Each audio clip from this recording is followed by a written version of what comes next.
Ever since I was like 12, 13 years old, I joined the Air Cadets in Storrington. There was no Army cadets about, even though I always wanted to be a soldier. So when I joined the Army, I was 18 years old. I went down to a careers office in Horsham, Army careers office, and told them I wanted to join the Army. I wanted to be a frontline soldier, so I told them I wanted to join the infantry. Training was 22 weeks, so it was about 6 months, and from day one to the last day, it was great fun. It was brilliant. It was hard work. Getting through training, there was a lot of there was a lot of hard stuff to do. Some of the runs were really hard, but what got you through it is what you wanted at the end of it, and also your mates around you. You had a lot of good friends. We was in 8-man sections, and you just got each other through. If someone was slacking a little bit, you helped him. If someone was dropping back on a run, you helped him. When I finished training, finished April 24th, 1986, I was sent to my battalion, which was the 2nd Battalion of the Queen's Regiment, stationed up in Oakenden Barracks in Cambridge. Before I went there, I knew that we were going out to Germany.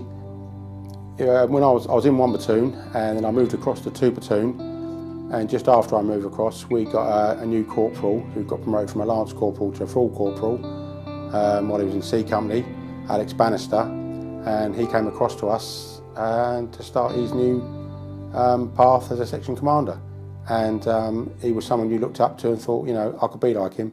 We were stationed up at New Barnsley, up in the Ballymurphy area, and on one particular day we were given cover to the RUC while they do a changeover. This meant a couple of blokes went out on the streets and just patrolled around the camp. There was 4 guys on the front gate area covering, one of which was Corporal Alex Bannister, and myself and another private soldier, Rich Gurney, were in one sanger, and another couple of guys were in the back sanger. While we were there, the RUC moved out the police station in their vehicles and moved off to do a changeover to pick up a new relief. While we were in the sanger, we heard a gunshot, and then we heard a shout, and then a few more gunshots go off, and we heard some screaming, where we saw Alex Bannister go down on his knees. The main gate opened of the camp, and some soldiers come running out, grabbed him and took him back into the cookhouse. A week or so later, we was allowed to go down to Victoria Hospital in Belfast to visit Alex. He was in hospital there, and while he was there, his girlfriend and his parents were there, and he was sort of jolly.